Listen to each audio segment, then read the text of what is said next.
Hey guys, Yugioh and Max here, and today I'm going to be giving you my top 5 generic cards from Cybernetic Horizon.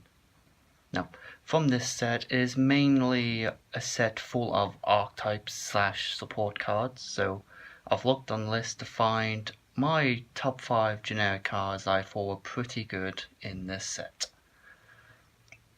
So, to start off with number 5, I thought Dealer's Choice was quite a nice card.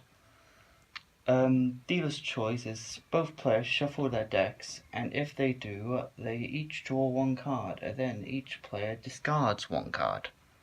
So I think with this card, they can possibly use it inside Dark World with mainly Dark World dangers is the one I'm thinking of. Yeah, dangers.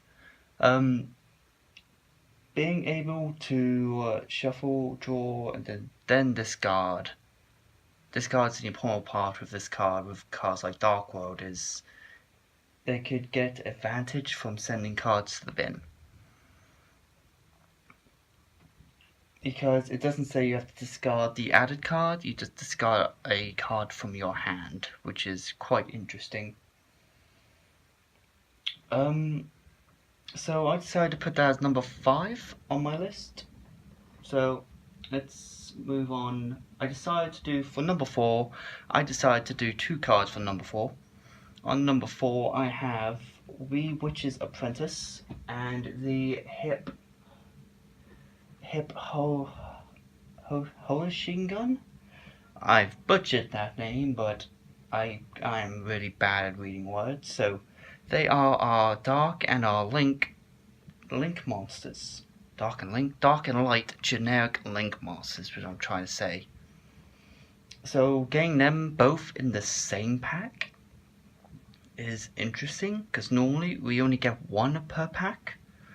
But now that we have all of the generic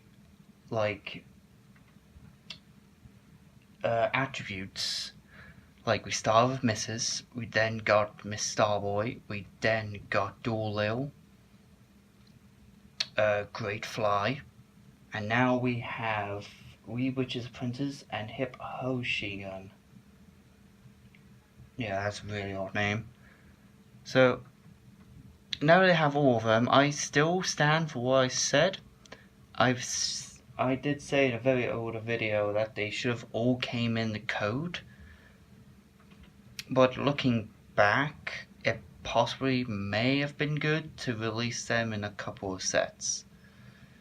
Just because now we have access to a lot of different Link monsters other than like a year ago when we only had, like when the structure deck, we had Decode, we had Honeybot, and then we had Link Spider. And then in the Megatins we got cards like Proxy Dragon. To now have each attribute of a Link monster right now, it's like Life Swarms can now have a different Life Swarms, is that what I'm thinking of? Yeah, I guess. And then cards like Dinosaurs, for Ditzy he has Dino Doll, so he's quite hyped about using that. And the Hip Ho Shigun, which is quite useful in his Demise ABC.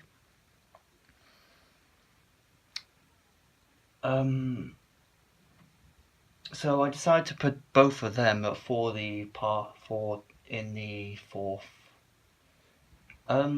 Third, I decided to go with, I don't class this as an archetype. I don't really know what to say about this, but to me it's not really an archetype, but I decided to go with World Legacy World Crown. World Crown is summoned to a zone that any Link monster points to, kind of like the Crusader archetype, but with this card, it doesn't stop you from summoning it to a zone that, say, a Decode Talker points to, that points towards you. You can summon it to that zone, which is quite interesting indeed. So because it's plus, you can, if a monster that would activate, if a monster special from the extra deck and activates this effect, you can tribute it to negate and destroy. So if the Decoy Talker, for an example, activates its effect, so you try to target it, activate its effects, you can tribute the World Crown to negate and destroy.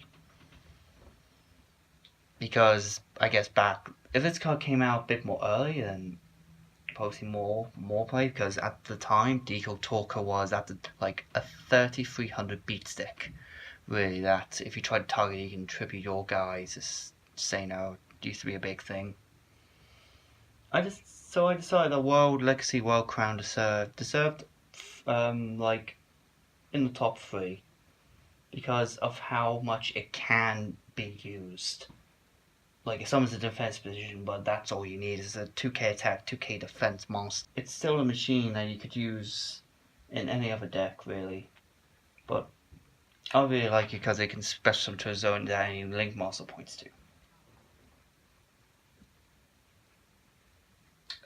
Number 2, I decided to put Bowl Sword at number 2 because it is a like all of the Bowl Dragons, they're all generic Link 4s. They're all basically acquire 3+ monsters. Yeah. Bowl Sword being able to change a monster to defense when it attacks. Is it defense or changes its battle position? Yeah, it changes it to defense position. So you can change your own card to defense position to attack twice, is it? Yeah, it can make a second attack. So, a 3k guy that you can attack twice. Like, when it comes to Bowl Sword and Bowl Load, I feel that they should have made them Archetype only to the Rockets. That's all I'm gonna say. Just, they should have made it Archetype for only Rocket Masters.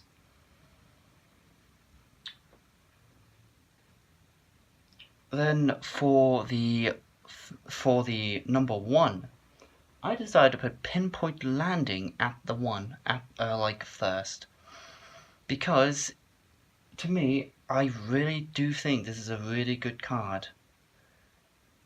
Like, if exactly one monster is special summoned from the hand, you can draw 1 card.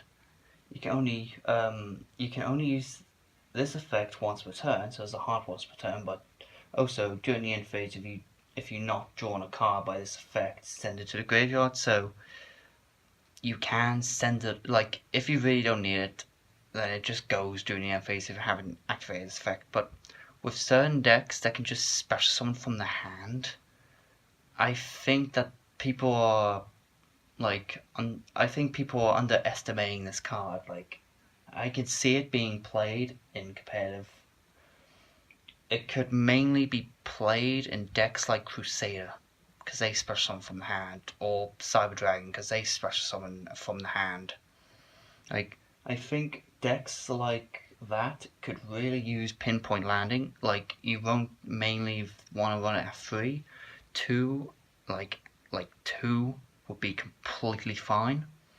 So I thought that it deserved a number 1 spot on my top 5 list. So yeah, that's been me talking about my top 5. Let me know down below what your top 5 cards from this set are. It's always interesting to see your opinions on cards from this set. And yeah, I hope to see you guys in the next video.